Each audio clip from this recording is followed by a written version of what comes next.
संसार में हर गलती की सज़ा अलग अलग तरह की होती है। लोगों की सबसे बड़ी समस्या ये है कि वह हर ज़रूरी बातों को नज़रअंदाज कर देते हैं और उसके सज़ा उन्हें भुगतनी पड़ती है।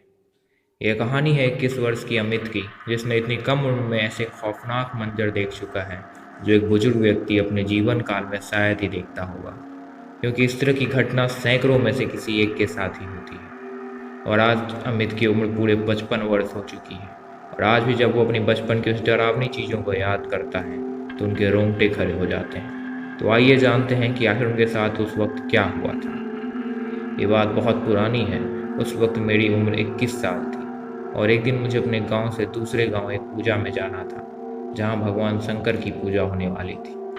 वो गांव मेरे गांव से तकरीबन 5 किलोमीटर की दूरी पर था और मुझे पैदल ही वहां जाना था, इसलिए मैंने शाम होने से पहले ही उस गांव के लिए रवाना हो गया। कुछ ही घंटों में मैं वहां उस पूजा स्थल पर पहुंच गया। पूजा समाप्त होते होते रात के 2 बज गए। वहां रुकने की कोई जगह ना थी, तो मैंने सोचा कि अब पूजा समाप्त हो चुकी है तो मैं अपने घर को ही लौट जाता हूँ।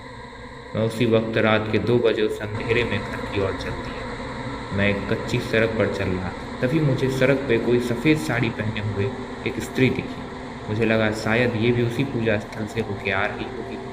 मैंने देखा कि वह स्त्री एकदम से रुक गई और धीरे धीरे मेरे ओर बढ़ने लगी। थोड़ी देर के लिए मुझे कुछ समझ नहीं आया, पर अचानक मुझे उस स्त्री के हाव भाव कुछ अच्छे नहीं दिखे। मैंने उससे पूछा कि तुम कौन हो, पर वो कुछ नहीं बोल रही थी और मेरी तरफ आ रही थी। मैं समझ गया था कि इस अंधेरी रात में मेरा सामना एक प्रेत आत्मा से हो चुका है और मुझे इससे बचना था। मैं जानता था कि अगर मैं कच्ची सड़क पर रहा तो शायद मैं बच नहीं पाऊंगा। मैं तुरंत ही पक्की सड़कों पे आ गया, क्योंकि मेरी माँ ने मुझे बताया था कि प्रेत कभी पक्की सड़कों पे नहीं आते। जैसे ही मैं पक्की सड़क पे आया, तुरंत ही वो प्रेत आत्मा मेरी नज़र से ओझल हो गई और एक पल के लिए मेरे रोंगटे खड़े हो गए। कुछ देर मैं उसी सड़क पर खड़ा रहा, क्योंकि मुझे लगा शायद वो प्रेत फिर से ना आ जाए, पर काफ़ी देर रहने के बाद भी वो वहाँ नहीं आई।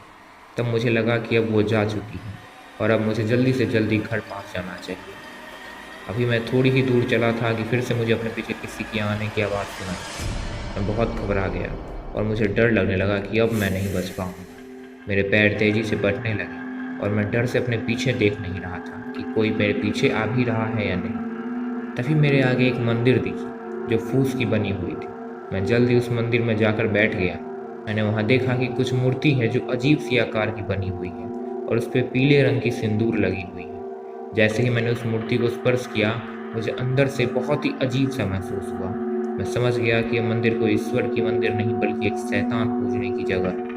और इतनी देर से मैं इस मंदिर में बैठा हूँ, मुझे जल्दी यहाँ से भाग जाना चाहिए, वरना मेरे साथ कुछ भी अनहोनी हो सकती है। डर से मेरे हाथ पैर कांप रहे थे, क्योंकि मैंने तब तक अपने पीछे आती हुई उस आवाज़ को सुनता रहा जब तक मैं अपने गाँव को नहीं पहुँच गया।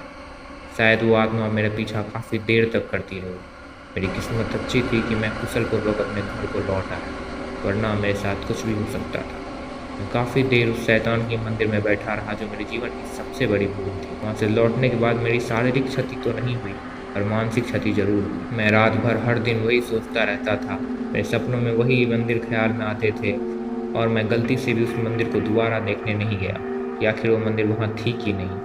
मुझे लगता है कि कोई फैसला बहुत सोच समझ कर लेना चाहिए, नहीं तो इस तरह की गलती आपको मौत के दरवाजे तक ले जा सकती है। उस दिन अमित की किस्मत अच्छी थी कि वो बच गया, नहीं तो उनके साथ कुछ भी हो सकता था। आज भी वो भयानक मंजर रात को उनके सपने में आके डराता है। तो ये थी आज की कहानी। उम्मीद करता हूँ आपको पसंद आई होगी। अगर आप इस तरह की वीडियोस देखना पसंद करते हैं तो चैनल को सब्सक्राइब करना ना भूलें, क्योंकि मैं ऐसी वीडियोस लाता रहता हूँ।